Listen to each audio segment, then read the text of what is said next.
사무엘상 18장 7절에서 14절 말씀입니다. 여인들이 뛰놀며 노래하여 이르되 사울이 죽인 자는 천천히요 다윗은 만만이로다 한지라.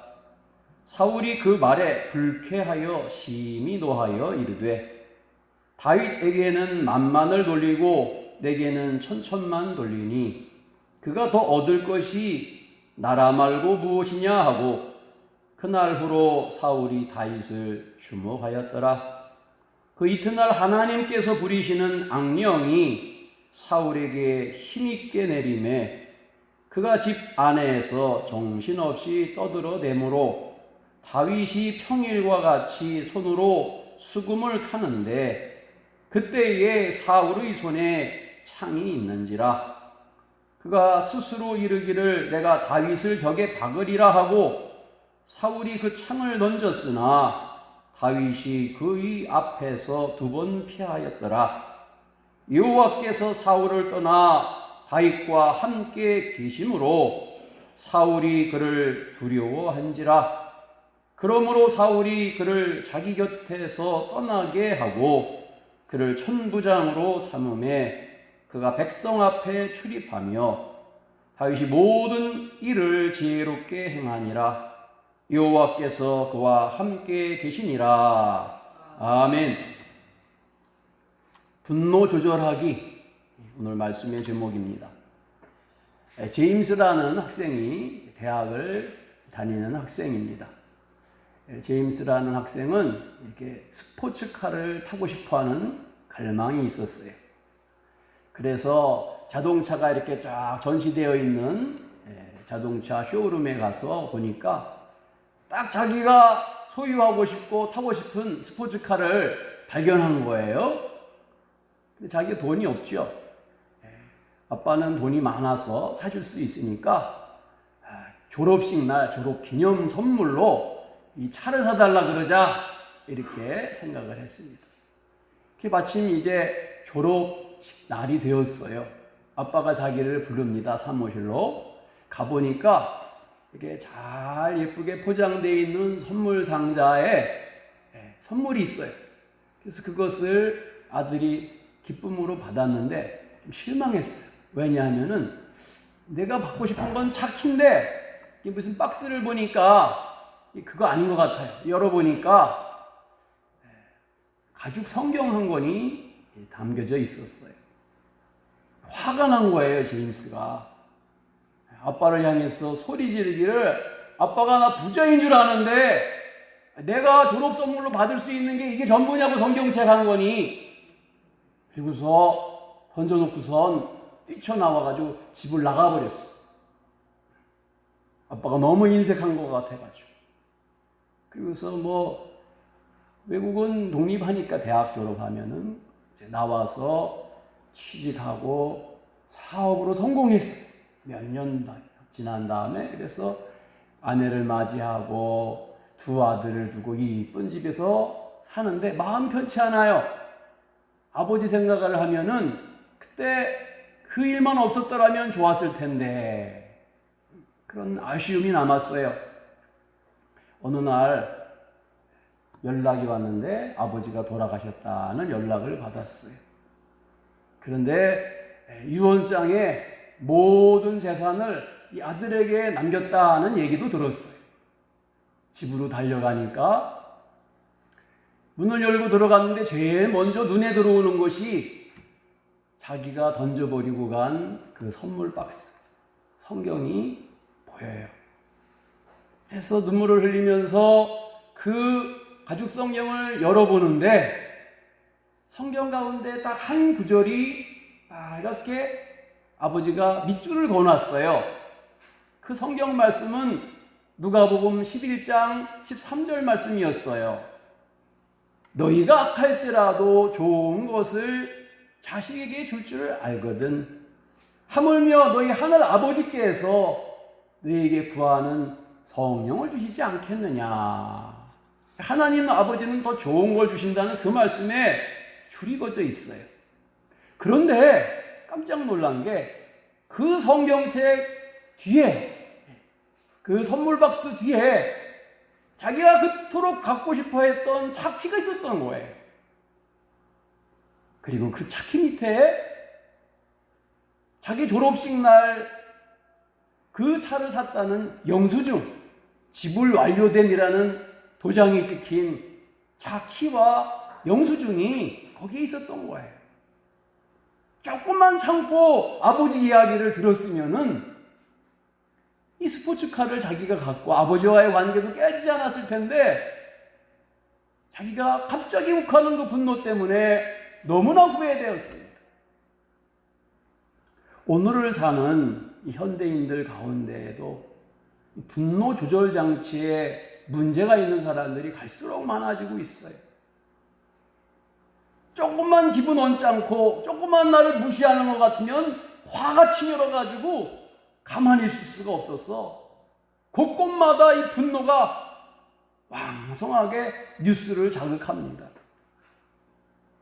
내 앞에 차를 조금 끼어들었다 그래가지고 두들겨 패고 차로 밀어버리고 왜 이렇게 됐는지 사람들이 마음속에 평안함이 없고 현대를 살면 스트레스를 너무 받으니까 다 이 분노를 조절하는데 문제가 생긴 거예요. 사소한 압박과 스트레스에도 민감한 우리들의 삶 속에서 우리 그리스도인들은 어떻게 살면 좋을까? 성경에 이 분노 조절에 문제가 있는 사람 한 사람이 딱 발견되는데 사울 왕입니다. 오늘 성경 말씀 읽은 사울 왕은 처음에는 온순하고 겸손한 사람이었습니다.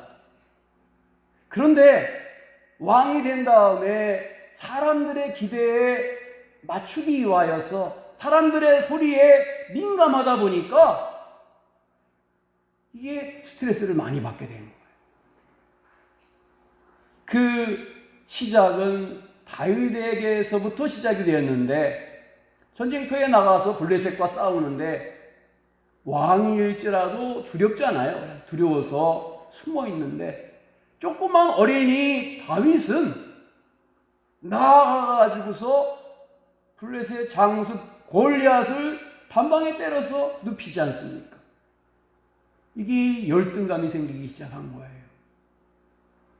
그때까지만 해도 그래도 승리에 도취되어서 좋았는데 개선 장군으로 이제 돌아오는데 자신의 성으로 돌아오는데 여인들이 나와서 이 사울의 군대를 환영합니다. 근데 그들이 노래하는 것이 들을수록 묘한 거예요. 사울은 천천히고 다윗은 만만이라. 이 노래의 가사가 마음에 안 들었던 거예요. 내가 천이면은 저 다윗은 만이라는 얘기긴 해. 그럼 싸움에서 이겨서 이 백성들이 다 이렇게 인기를 독차지하니까 이제 남은 것은 내 자리, 내 나라밖에는 없다 생각을 한 거예요. 다윗은 자신의 사위입니다. 사위. 남이 아니에요. 그런데 불뚝불뚝 마음속에 다윗을 죽이고자 하는 마음이 생긴 거예요. 저놈이 언젠가는 내 자리를 뺏어갈 거야. 근데 다윗의 평생도록 성경에 기록되어 있지만 단 한 번도 자기 왕인 사울의 자리, 장인의 자리를 한 번도 탐한 적이 없어요. 그런데 이 사울은 늘 불안한 거예요. 다윗이 나를 죽이고 나의 자리를 차지할 거야. 하나님에 대한 신뢰가 사라지면 분노가 일어나는데 창을 늘 들고선 있어야지 되는 거예요. 언제 죽일지 모르니까 나를. 다른 날과 같이 다윗이 평강의 노래로 수금을 타고 있었습니다. 사울 속에 악신이 강하게 임하니까 창을 들고서 다윗을 향하여서 던져버렸다. 벽에다 박으려고. 분노했다는 거예요. 다윗이 피하니까 또 두 번째 창을 들어서 던져버리고 죽이려고 했다 그랬어요.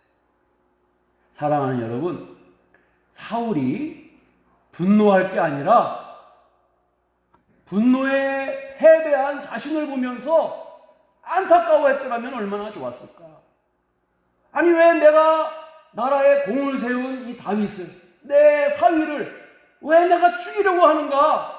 이러지 말아야 되는데, 이 분노에서 이겨야지 되는데, 그거를 안타까워야지 되는데 다윗을 죽이지 못한 게 안타까웠어.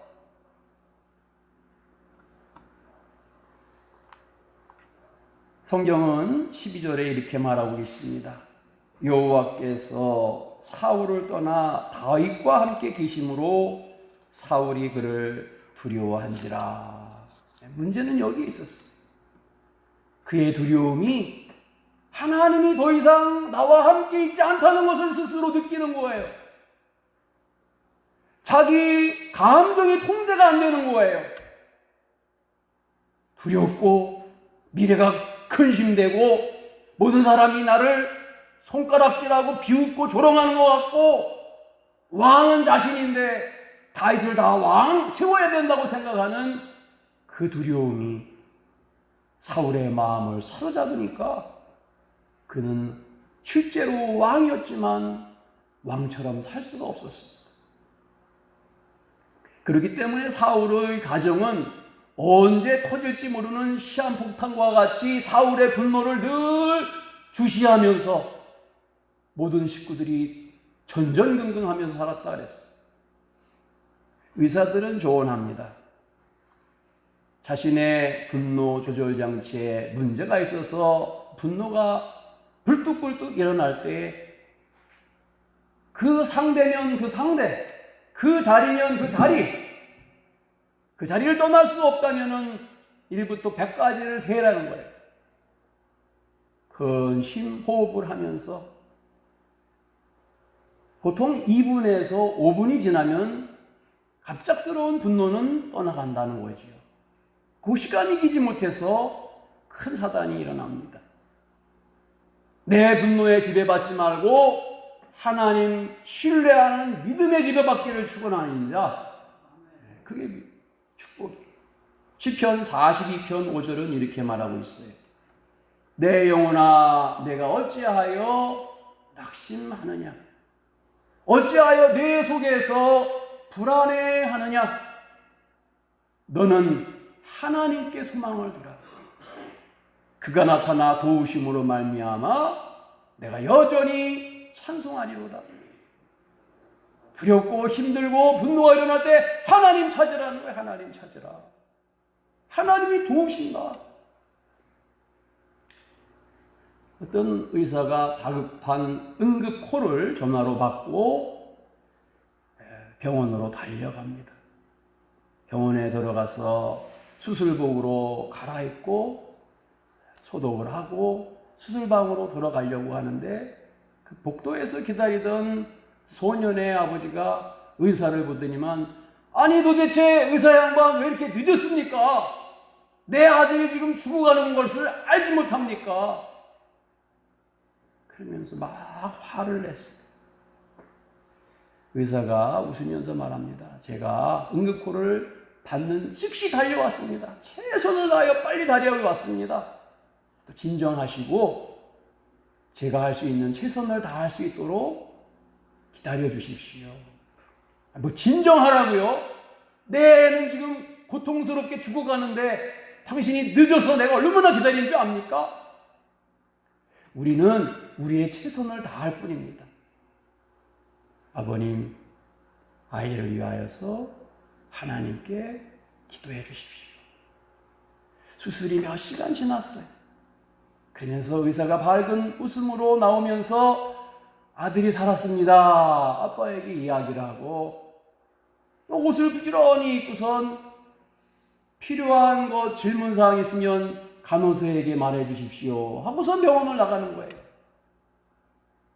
그 나가는 의사 뒤에다가 저 인간 왜 저리 오만한 거야? 내가 물어볼 말이 있는데 몇 분을 못 참고 나가버리네. 내 간호사가 와가지고 눈물 흘리면서 말하는 거예요. 선생님, 우리 의사 선생님 아들이 어제 도로에서 교통사고가 나가지고 죽었습니다. 장례를 치르는 중이었는데 콜 전화를 받고 당신 아들 살리려고 달려와가지고 아들을 살린 겁니다. 선생님, 다시 돌아가서 장례식을 마쳐야 됩니다. 이해를 해 주십시오. 다른 사람의 상황을 알지 못하면서 함부로 비난하고 분노하면 안 됩니다. 그의 사정이 내가 생각했던 것보다 나보다 더 딱할 수도 있는 상황 가운데 있을 수 있기 때문에 그렇습니다. 불쌍히 여기는 마음이 있으면 용서가 됩니다. 포용이 됩니다. 이것이 예수님의 사랑의 마음입니다. 불쌍히 여기는 마음. 불쌍히 여기는 마음은 내게서 나오는 마음이 아닙니다. 하나님의 성령이 주셔야지만 불쌍히 여길 수가 있어요. 예수님은 자신을 팔아 넘긴 사탄에게 지배받은 가룟 유다를 긍휼히 여기셨어요. 끝까지 불쌍히 여기셨어요. 끝까지 사랑하셨어요. 사람들은 분노로 가득하여서 절대 용서 못합니다 라고 말합니다. 그런데 스데반 집사님이나 예수님이나 이를 갈며 분노하는 그들 앞에서 하나님께 기도하지요. 저들의 죄를 사하여 주시옵소서. 자신들이 하는 일을 알지 못합니다. 자기가 왜 분노하는지 모르기 때문에 분노합니다. 왜 슬퍼하는지 모르기 때문에 슬퍼합니다. 저들을 불쌍히 여길 수 있도록 기도하는 마음을 주시옵소서. 사랑하는 여러분, 우리의 마음속에 분노가 일어날 때에 불쌍히 여길 수 있는, 사랑할 수 있는 마음 달라고 성령님께 기도하는 여러분 되기를 축복합니다. 예수님의 마음에 그것이 성령께서 주시는 평강의 마음, 사랑의 마음. 가족은 서로 불쌍히 여길 때에 치료되는 거예요. 서로 긍휼히 바라볼 때에 회복되는 거예요. 예수님의 사랑으로 행복한 가정, 행복한 교회, 행복한 직장이 될 수 있기를 축복합니다. 기도하겠습니다. 왕이신 하나님, 우리의 마음 속에는 긍휼히 여기는 마음이 없습니다. 성령님이 사랑의 마음, 불쌍히 여기는 마음, 긍휼히 여기는 마음을 주셔야지 가정이 하나 되며 화목할 수가 있고 우리가 있는 만남의 사람들이 행복할 수가 있사오니 우리에게 주의 긍휼을 베풀어 주셔서 사랑하게 해 주시옵소서. 예수님의 이름으로 기도드립니다. 아멘.